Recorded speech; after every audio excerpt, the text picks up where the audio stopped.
Une fois de temps en temps, tu regardes ce que ça a donné, t'es là, waouh, putain, c'est gênant. Vive la teub. Avec toujours cette culpabilité de dire genre, ah, mais c'est horrible ce qu'il arrive à cette personne.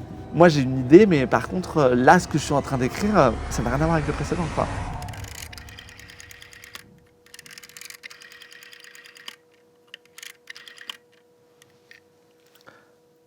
Allô, Lélé?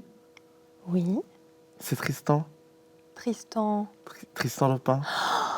Oh là là, je suis trop heureuse de t'avoir au téléphone. C'est vrai? Je t'adore. Ah, Oui. merci.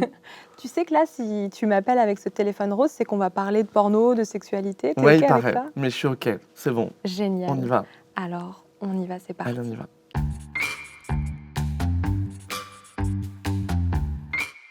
Tristan, je t'adore parce qu'en fait, j'ai vu ton premier spectacle. Ouais.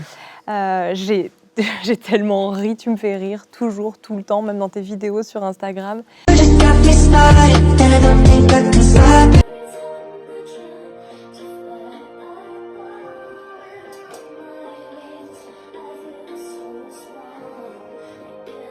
J'adore ta manière de voir le monde. Je te le dis, c'est une déclaration d'amour cool, à ta personne et ton humour. Et dans ton spectacle, tu parles de tes périodes de célibat, le premier spectacle, Ouais. qui s'appelle Dépendance affective. Dépendance affective. Tu parles de tes déboires amoureux, de tes moments de célibat. Ouais. Et moi, je me pose une question, parce que moi, par exemple, quand je suis célibataire, je sais que j'ai tendance à regarder du porno. Est-ce que toi aussi, quand tu as été célibataire, il y a eu des moments où tu as été dans le porno, tu as regardé du porno? J'ai pu regarder du porno. C'est pas un truc. J'ai toujours eu une imagination assez foisonnante. Donc ça n'a pas toujours été un recours ultime. Mais je l'ai déjà fait, ouais. Et je le fais encore. Ouais. Aujourd'hui, ça m'arrive, ouais. Avec toujours cette culpabilité. Ah ouais? Après Intéressant. avoir éjaculé, de dire genre, ah, mais c'est horrible ce qu'il arrive à cette personne. Alors, tu es gay? Ouais. Ou bi, je sais pas d'ailleurs. C'est quoi ton orientation Non, a sexuelle? priori, c'est vraiment comme toi que les tubs. Yes. Vive la teub. Vive la tub. Donc, toi, ça a toujours été les mecs, en fait? Je sortais un peu avec des meufs quand j'étais au collège et au lycée aussi une fois, la pauvre. Pourquoi la La pauvre? pauvre parce que vraiment, c'était pas du tout de gaieté de cœur, quoi. T'y allais avec les on yeux n'est même pas fermés? sortis ensemble, genre je la trouvais sympa, Mm. je la trouvais mignonne, mais enfin c'était pas du tout le genre de fille en plus que je trouvais jolie spécialement. Ok. Mais je la trouvais sympa et puis je me suis dit bon pourquoi pas, et en fait je me souviens très bien, on a fait une après-midi, on est allé 2 heures je crois au jardin du Luxembourg parce que j'étais au lycée là-bas, et en fait c'était en seconde je crois, et puis j'avais déjà embrassé des garçons avant, etc. Et c'était pas la même chose, quoi. T'avais déjà embrassé des garçons, du coup, en seconde? Ouais. Ok. Est-ce que ça a été dur à un moment, à un endroit, de te dire « Ah, je suis homosexuel » ou bien en fait... Aujourd'hui, on voit quand même dans la société que les jeunes sont vachement plus ouverts, enfin ils s'assument vachement plus, quoi. Ouais. Je le vois, je sais pas, genre sur des stories de concerts ou quoi, genre, je sais pas, les concerts de Hoshi ou même de Bilal Hassani, je vois t'as des gamins, enfin qui sont vraiment des gamins, enfin des adolescents, quoi, qui je sais pas, qui se mettent des paillettes, qui se maquillent, qui s'assument vachement et qui revendiquent leur identité, quoi. Ouais. On n'était pas là-dedans du tout, quoi. Ouais. Enfin, moi, je veux dire, le premier homosexuel que j'ai vu ouvertement homosexuel, c'était à la télé, c'était Stevie Boulet, quoi. Ouais. Dans le Loft. Donc, et qu'est-ce que tu as ressenti d'ailleurs à ce moment-là? Il y avait un truc de, au moins, il y a quelqu'un qui nous représente, entre guillemets, même si c'est horrible, en fait. Mais de dire ça, parce qu'il a rien demandé, le pauvre. Oui, d'un coup, il est l'étendard de ça, alors qu'il n'est pas là alors pour ça. Alors que c'est pas un porte-drapeau, enfin, il est juste là pour bien sûr, exister en tant que lui-même et pas en tant que représentant de qui que ce soit. Mm. Bon, il y a quelqu'un auquel je peux m'identifier. Bon, c'est peu. J'assumais pas. Je veux dire, mon premier amoureux vraiment, on allait on s'organisait des footings après les cours en première pour aller se rouler des pelles, genre de Luxembourg, tu vois. Enfin, pour passer du temps ensemble, etc. Donc on était quand même pas sur... voilà, je sais pas comment c'est d'être au lycée aujourd'hui ou au collège. J'imagine qu'il y a plein d'endroits où c'est très compliqué, etc. Et puis on le voit avec toutes les histoires de harcèlement scolaire qu'on voit beaucoup en ce moment. Mais j'imagine que, en tout cas à Paris, là où moi je vivais, où j'ai grandi, c'est peut-être plus commode aujourd'hui, quoi. Oui, c'est plus ouvert. Normal, entre guillemets. Ouais, ok. Normalisé, ouais. Ouais, plus normalisé. Ouais. Est-ce que tu avais l'impression que, en tout cas, autour de toi, il y avait de la bienveillance quand même? Ouais, parce que j'ai toujours eu, moi au collège, enfin lycée, j'avais beaucoup de potes hétéros, mecs, pas de fait, parce qu'il n'y avait pas beaucoup d'homosexuels, et des copines filles, mais j'avais surtout 2 potes hétéros, 2 très bons potes, et avec qui on parlait hein, quand même. Alors plus en grandissant, j'imagine, peut-être plus à la fac, etc. Mais je me suis pas senti pointé du doigt, et assez rapidement, ces 2 mecs-là que je vois toujours, qui sont des très bons potes, ils m'ont dit, je me souviens très bien, ah putain, ça nous a fait trop de bien de te rencontrer parce que peut-être que je crois que j'aurais pu être un peu con. Et que en fait, du coup, ça m'a tout de suite, plutôt que de plonger dans un truc de mec hétéro un peu idiot à cet âge-là, et ben en fait, je crois que ça les a tout de suite. Ouais, t'étais une autre porte, quoi. Il y a Ouais, un endroit où. ça les a ouverts sur autre chose, quoi. Ouais, c'est génial. Donc ouais. Est-ce que tu as l'impression que tes partenaires t'ont éduqué ou bien ça s'est fait naturellement? Comment ça s'est construit tout ça? Bah moi, ça a été un peu compliqué parce que bah moi, j'ai été victime d'un viol quand j'avais 13 ans. Ok. Donc ça a quand même teinté beaucoup de choses. Ouais. Ça a teinté un rapport aux hommes qui était quand même relativement compliqué, même un rapport à moi-même dans la sexualité. Donc au début, ma sexualité, je pense que c'était un peu chaotique. Ouais. Je cherchais des réponses au mauvais endroit, auprès des mauvaises personnes. Ce qui fait que j'avais pas j'avais pas des modèles entre guillemets ou des repères qui étaient très sains, je pense. Que ma sexualité, comme je l'imagine et comme j'en ai profité, quoi. Au début, c'est quand j'ai rencontré mon premier amoureux, quoi, avec lequel je suis resté quelques années, et qui, du coup, avec lui, j'ai pu découvrir une espèce de sexualité, en tout cas avec de l'amour et avec un vrai regard bienveillant sur moi, quoi. Parce qu'avant, ça restait un regard où moi, j'avais le sentiment où je pense que j'ai beaucoup fait l'amour avant ça, avec des hommes, pour me sentir exister dans leurs yeux, quoi. Ce qui est... alors que dans une relation amoureuse, il y a quand même ce truc de... Enfin, les deux existent, quoi. Ouais. Alors que moi, je m'oubliais un peu, je pense. Ouais. Mais bon, ça, c'est un trauma. C'est un Ouais. trauma. D'ailleurs, t'en parles de ton viol dans ton spectacle d'aujourd'hui, qui s'appelle Irréprochable. Ouais. T'en parles et je trouve ça vraiment important, je trouve, ce geste de parler de viol, parce que j'ai l'impression que c'est encore quelque chose de très tabou. Avant même de le juger, en fait, je trouve que c'est bien de pouvoir voir ce qu'il est, le viol. Et je trouve ça hyper important de pouvoir en parler, nous, en tant que victimes aussi, juste déjà au travers d'un prisme neutre et pas tout de suite jugeant, pouvoir juste se dire « Ok, c'est quoi, comment ça s'est passé, qu'est-ce que ça m'a fait ressentir ?» Et c'est ce que j'ai envie de faire un peu avec toi aujourd'hui aussi. Ouais. Déjà, je voudrais juste te demander, est-ce que ça a été juste un viol dans une ruelle sombre, ce genre de truc qu'on imagine toujours? Pas du tout. Non, c'était parce qu'en fait, c'est pas dans ça un en général. appartement, Ouais. très bien rangé. Voilà. Ouais. Voilà, donc les coupables ont aussi des appartements très bien rangés. Bien sûr, ce n'est pas toujours irréversible de Gaspard Noé. Voilà. Donc ça, je trouvais que c'était important aussi d'en parler, quoi. C'est vrai qu'on ne sait pas, puisqu'en fait, il y a aussi ça, je trouve, à un moment, l'accueil de ce qui s'est passé, c'est réaliser que de toute façon, on ne pourra pas repartir en arrière, Ouais, bien sûr. qu'on ne pourra pas oublier ce moment, et que quoi qu'il arrive, ce moment dessine quelque chose en nous qui est, ou sculpte même, quoi. Et donc forcément, ça vient toucher des endroits et on ne saura pas comment c'était si ça n'était pas arrivé. Non. T'as vu des psys, j'allais dire des gens ou quelqu'un, on a toujours ce truc de dire « t'as vu quelqu'un ?» J'ai vu plein de gens. Ouais. Non, est-ce que t'as vu des psys? Est-ce que tu t'es fait aider par des professionnels ou pas? Comment? Moi, ouais, parce qu'en fait, du coup, mes parents... Enfin, il y a eu un procès suite à ça, etc. Ok. Mais bien plus tard, parce que moi, j'avais 13 ans, et mes parents l'ont appris quand j'avais 17 ans et demi, quoi. C'est toi qui leur as dit? Non, alors, je vais te dire, c'est là où, tu vois, les traumas... je pense que c'est ma sœur qui avait lu un truc sur l'ordinateur de la famille, que j'avais dû écrire, et donc acte manqué très clairement, et qui en avait parlé à mes parents. Je crois que c'est ça. J'avoue que c'est un peu flou. Du coup, ils ont porté plainte, mais comme j'étais mineur, fallait le faire directement, enfin, fallait que eux le fassent pour moi. Et en fait, dans cette démarche, il fallait voir une thérapeute familiale que du coup on a vue pour parler de ça, en fait. Et pour aller pour aider entre guillemets le processus juridique, quoi. Et après, moi, j'ai vu une psy pendant longtemps pour ça, entre autres, parce que ça teinte tout, et pour d'autres trucs, enfin voilà quoi. Mais oui. Est-ce que c'est quelque chose aujourd'hui que tu portes, toi? Est-ce que tu en parles dans ton spectacle, etc. Mais à quel point c'est ton identité aussi? Tu vois, j'ai l'impression que parfois, ça devient l'identité et ça prend beaucoup de place. Là, aujourd'hui, cet événement-là dans ta vie, quelle place ça prend dans ton identité à toi? Ça prend pas tellement de place parce que, et c'est la question d'ailleurs qu'on m'a beaucoup posée au moment où j'ai commencé à jouer le spectacle. Ouais. Est-ce que t'as pas peur de ce statut de victime, quoi, ad vitam, genre.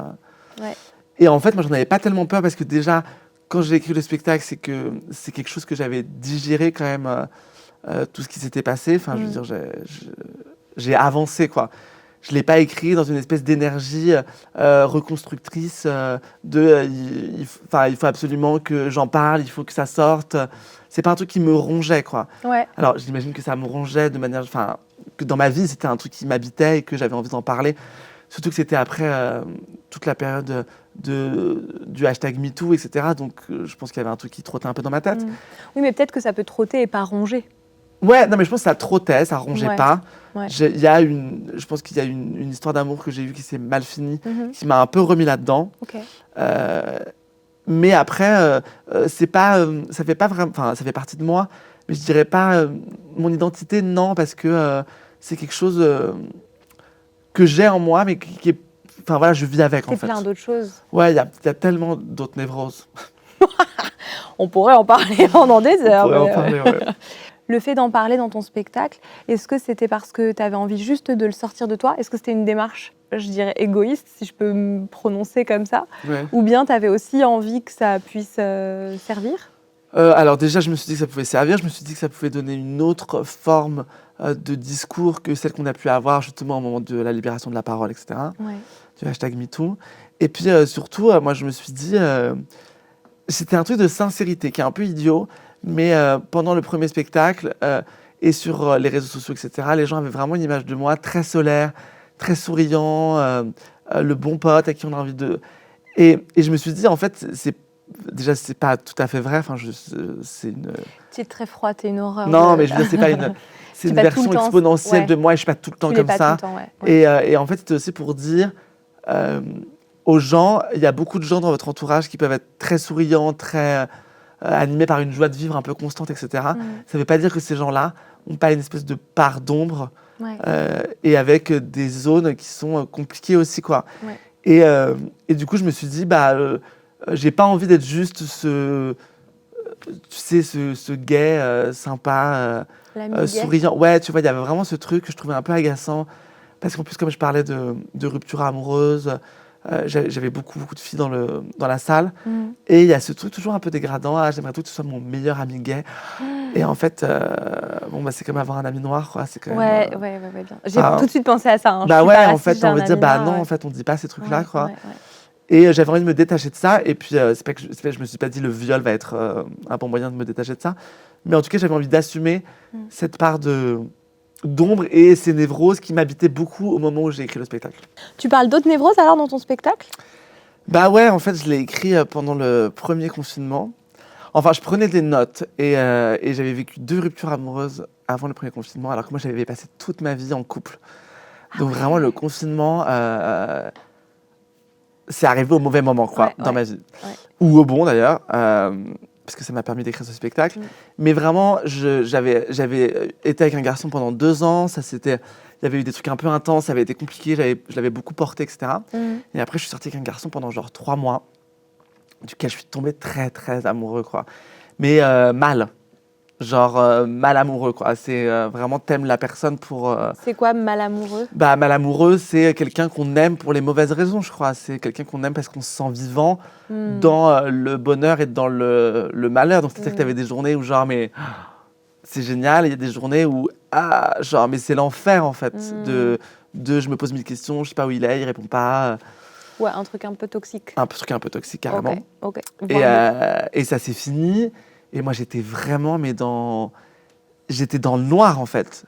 Je me suis vraiment réveillée pendant 2 mois, tous les matins, en hurlant. Entre octobre et janvier 2019. Mais vraiment, j'allais super mal, quoi. Ouais. Et je me suis dit, et en fait, je suis parti aux Canaries une semaine, tout seul, en mode, vas-y, je vais faire le point, etc. Je rentre, 1 mois et demi après, on était en confinement. Donc, voilà. Intense. Et en fait, je me retrouve du coup chez moi, dans mon 25 mètres carrés, sans ce mec, Ouais. avec qui on se donnait un peu des nouvelles, mais bon, voilà.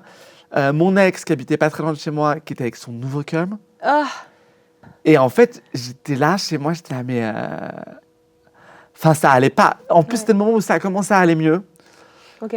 Donc, je pleurais un peu moins. Et tu tapes le confinement derrière qui vient te mettre un coup de... donc, ça m'a quand même bien mis dans le jus. Ouais. Et c'est là où je me suis dit, mais c'est pas possible, en fait. Genre, ce mec-là ne peut pas me mettre juste lui dans cet état-là, en fait. C'est pas possible. Et, D'ailleurs, potentiellement, oui, c'est pas ce mec, en fait. C'est juste ce que ça représentait, non? ah, bien sûr, mais c'est Ouais. ce que moi je mettais dedans. Ouais. Donc oui, c'était juste un catalyseur de plein d'autres trucs, quoi. Et c'est là où j'ai commencé à coucher sur le papier plein d'idées. Où j'ai commencé à parler du viol, de cette déprime, parce que moi je me souviens de moments où j'arrive chez mes parents et je me mets à fondre en larmes dans les bras de ma mère en mode genre ça ne va pas, quoi. On peut parler de dépression, tu crois? Ce que ma mère me dit, mais je crois que tu fais une petite dépression. Petite. J'adore comment on minimise Et les ouais, et c'était très Ouais. mignon en plus parce que ouais, vraiment j'étais dans une souffrance. J'étais là, mais ça va pas, genre en fait sans ce mec-là je suis rien. Tu vois, ce qui est pas vrai en plus. Enfin, tu vois, Non, c'est mais ce à qui ce montre moment-là, que t'y tu as une crois espèce très fort. d'emprise un peu. Ouais. Mais à ce moment, t'y crois. Quand tu le À ce dis, en moment-là, fait, t'y crois, ouais. t'es vraiment rien, t'as ce noir. Ouais. Ouais, ouais. Et du coup, j'avais vraiment envie de parler dans un spectacle d'humour d'autre chose que juste aller faire ses courses, le métro, voilà. Bon, déjà, c'est pas un truc que je faisais dans le premier spectacle, mais il y avait des choses plus quotidiennes. C'était plus léger. C'était plus léger. Mm. Et là, j'avais vraiment envie de faire un truc en disant, bon, en fait, on est tous, à ce moment, on était tous en confinement. Je me suis dit, mais on est tous en train de dealer nos névroses, notre peur de la solitude, de qu'est-ce qui va se passer, de en fait, qu'est-ce que j'ai fait de ma vie, et qui fait qu'aujourd'hui, pendant 2 mois, je me retrouve à rien faire et que c'est le bat, quoi. Et du coup, je me suis dit, bon, il faut. C'est mon producteur qui m'a appelé, il m'a dit, franchement, le spectacle marche vachement bien et tout, tu veux pas enchaîner avec un deuxième? Et je lui ai dit, bah, moi, j'ai une idée, mais par contre, là, ce que je suis en train d'écrire, ça n'a rien à voir avec le précédent, quoi. Et il m'a dit, on verra quand tu l'auras écrit, mais je veux pas savoir, enfin, genre, garde-moi la surprise, c'est la surprise, quoi. Et j'ai commencé à écrire sur, voilà, tous ces trucs de peur de la solitude, de l'abandon, les névroses, ces moments de déprime, ces trucs où tu as l'impression que tous les matins, quand tu ouvres les yeux, mais tu apprends une nouvelle horrible, quoi. Ouais, que tu t'es réveillé, c'est ça? Tu te dis, oh non. Ouais. Ouais. Tous les jours, tu Ouais, ça apprends que ressemble à la Nadine dépression Morano quand même, hein. existe, mais genre, tous les matins, quand tu te réveilles, on te l'apprend une nouvelle fois, c'est horrible, quoi. C'est horrible. C'était là, Je waouh, merde, ressens putain. ça. Oui, et du coup, c'est vrai que ça ressemble à une dépression quand même. Hein. Ouais. En vrai. Hein. Et c'est vrai qu'on minimise parfois. Et tes parents t'en parlent tes parents, ils ont joué un rôle là-dedans aussi? Dans cette période de déprime, ouais, le etc. fait de pouvoir aussi revoir le jour à un moment ou... Ouais, parce que alors moi j'ai de la chance, j'ai la chance d'avoir des parents qui sont plutôt des bons humains, Ouais. émotionnellement assez intelligents. Bravo, qui les parents, on les embrasse. Enfin, des bons humains. ouais, qui sont voilà. Après, on n'a pas toujours eu une relation aussi smooth qu'aujourd'hui, etc. Il y a eu des moments compliqués, notamment après quand ils ont appris toutes ces histoires de viol, etc. On a quand même eu des moments où le dialogue n'était pas non plus aussi fluide qu'aujourd'hui. Mais j'arrive vraiment à leur parler de ce mec-là, tu vois. Je leur en ai parlé beaucoup, ils me posaient des questions et il y avait pas de jugement. Bon, je sentais que ma mère était clairement pas fan de ce genre de mec et qu'elle sentait que ça puait un peu l'embrouille, quoi. Ouais. Mais elle t'a laissé être et exister. ouais, et en fait, ils me laissaient vivre alors que cette histoire était terminée. Ils me laissaient leur parler du fait que, c'était tellement bien, quoi. Ouais, c'était tellement pas bien aussi parfois, mais il y a des moments où c'était bien. Besoin de faire vivre le truc aussi. Ouais, voilà.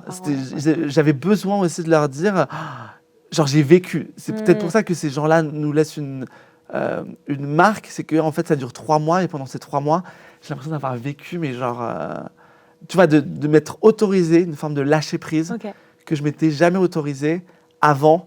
Et sans doute, de par mon éducation un peu judéo-chrétienne, il faut toujours faire tout bien, etc. Le trauma du viol, etc. Enfin, voilà, mes relations d'avant. Et que là, d'un coup, ce mec-là, c'était genre la porte ouverte sur bah viens on sort tard, viens on fait l'amour super tard et on rentre tôt le matin et en fait je me jugeais plus du tout quoi. Ok. Et il a ouvert ce truc là quoi. Il l'a ouvert et aujourd'hui tu le gardes ou pas? Et je le garde avec parcimonie parce que c'est quand même le meilleur moyen de se détruire aussi. De quoi? Ouais, c'est consumant. Bah un peu, enfin ouais, le fait de sortir beaucoup, de beaucoup picoler. Ouais, ça va avec aussi ça, ouais. Bah ouais, à un moment donné, bon, tu te réveilles, tu te couches il est 7h du mat, tu te réveilles. Et après, tu as une nouvelle ride Ouais, transversale bon, qui ne veut rien dire. et je le savais en plus, parce que je me Ouais. souviens très bien Là, d'un je jour, me mon tue. beau-frère qui m'a dit, mais tu sais, au tout début où tu as commencé à sortir avec lui, tu m'as dit, ah mais ça durera pas. Ah ouais? Ouais, donc je le savais, hein, Ouais. que enfin voilà, à terme, je ne l'aurais pas présenté à mes parents. Est-ce que tu aimerais te filmer? Est-ce que c'est un truc, toi, le voyeurisme? Est-ce que Moi, ça c'est peut être- déjà arrivé Ok. que je fasse ça avec mon mec et tout. Mais bon, c'est pas pour le mettre sur Internet, quoi. Je dis le voyeurisme, mais c'est de l'exhibe, mais d'ailleurs, Ouais. ça peut être. Ouais. Non, c'est plus pour le côté genre, après, tu sais, une fois de temps en temps, tu regardes ce que ça a donné, t'es là, waouh, putain, c'est gênant. Ouais, j'allais dire. Moi, c'est trop Souvent, marrant. c'est un peu gênant, parce qu'en fait, toi, tu te filmes, Ouais. du coup, dans des positions où t'es vraiment pas à ton avantage, t'es là, waouh, en fait, genre. Mais est-ce que c'est pas une réalité aussi, hein, quelque part? Enfin, je trouve ça intéressant, tu vois, de re-regarder, de se dire, ah ouais, on ressemble à cette espèce d'amalgame de chewing-gum qui fait Ouais. des trucs chelous et Donc, des grimaces. sur le moment, mais- il y a un truc excitant, et puis après, tu te dis, Ouais. bah, du coup, je vais pas la regarder tant que ça, quoi. Tristan, j'ai une toute petite surprise pour toi. C'est Mais quoi? je veux juste dire, c'est vraiment une toute petite surprise, mais c'est pour te dire que j'ai Quoi? pris des places le 11 octobre pour venir te voir. Et donc, allez voir vous aussi Tristan Lopin. Parce c'est que gentil, vous avez trop vu, il bien. a des choses à dire et c'est hyper intéressant. Ah, merci beaucoup. C'est trop gentil. Ouais, moi, je suis trop contente d'aller Ah, voir. trop bien. J'ai envie de pleurer Voilà. presque. Pleurons ensemble.